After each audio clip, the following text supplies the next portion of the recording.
You were tweeting just recently, remind me, I think you said, why do we need memory techniques anymore? I mean, AI is getting so much better and so forth. And I'm sure you were being ironic, but at the same time, there is this kind of, John Michael Greer calls it prosthetic imagination, where the machines are basically replacing a lot of what we used to do. Like we used to imagine ourselves going and picking up an encyclopedia, for example. But now it's almost Mhm. like predictive search. You pick up the phone and it's just showing you what you were thinking because it already Mhm. knows who you are. So, Yeah, you know, yeah. what do you think prompted that question that you sent out into the world? So this question was because I sometimes get these questions from people when I talk about, or when I talk with them about memory techniques or to improve on your learning skills. And then this sometimes pops up. Okay, if I want to know something, I just look it up in the internet. And if I want to learn another language, I don't need that anymore because there are translators and stuff like that. So, and of course, it was kind of ironic, but on the other hand, it was also a bit like, yeah, let's assume we have this brain interface, which is Elon Musk is working on, or whoever, or Mark Zuckerberg, I don't know, someone is working on it, and we have that at some point, so we can connect our brain with some digital interface, and all information is just processing through that. And then the question again, why do we need memory techniques at all then, if we have that technology? And from time to time, I try to um, think that through think through that again, because um, it's important to, for me, it's important to know why I'm all still doing that. Because yeah, I always, by myself, I always get myself or see myself looking things up instead of memorizing them, and more, maybe too much at some point. And yeah, it's an honest question, because I feel it needs to be addressed from time to time for myself, to make sure that I still know why I'm doing it, because I don't want to do it just because of doing it. I don't want to have memory techniques there in the world and using them because they're there and people use them. I want to have a purpose, and yeah, that was actually where it was coming from. Yeah.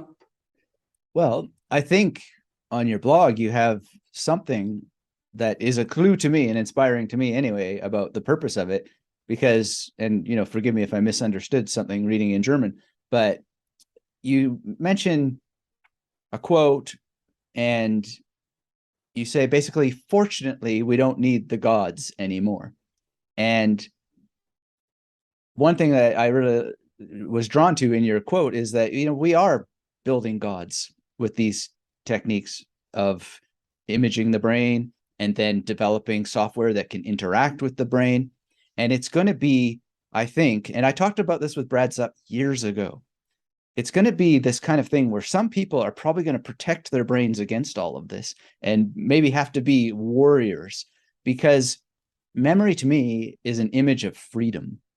And this idea of having translators in your ears is not going to be as clean and fun as it seems. It's going to be some sort of program deciding what is the appropriate term to use, not the exact translation, but the special translation that is approved by the great Neuralink translator, right?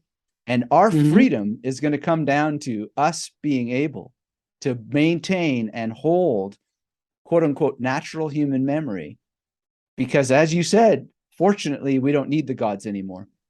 But unfortunately, I don't know. It could go either way. It could be a very positive thing. The computers could hold our freedom in good Mm-hmm. stead, but it doesn't look like it's going that way. So I think that this, and that's why I'm personally so passionate about this tradition, is I see it as a path to maintaining human freedom and getting the best of Mm. both worlds. But that's what I loved about your tweet and that question.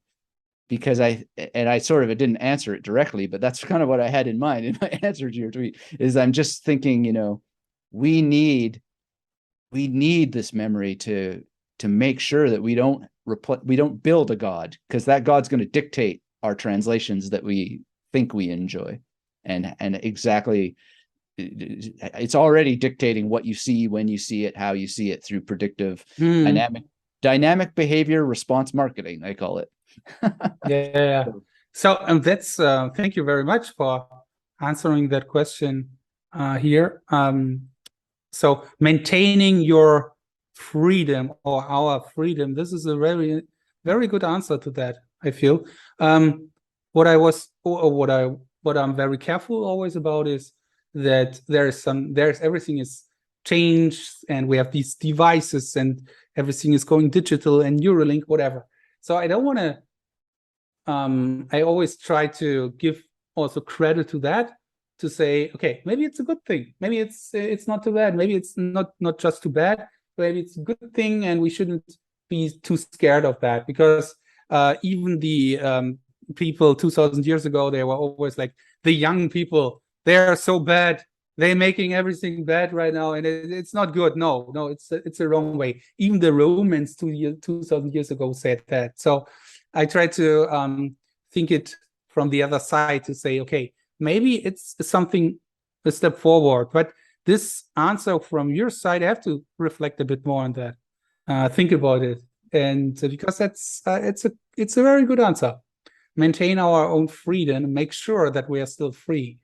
The question is then, maybe, wouldn't you get more freedom if you could talk to everyone in the world? You could say, if you have a translator in my ear, I could talk to everyone, not just to people who speak English or maybe French or whatever language I'm speaking.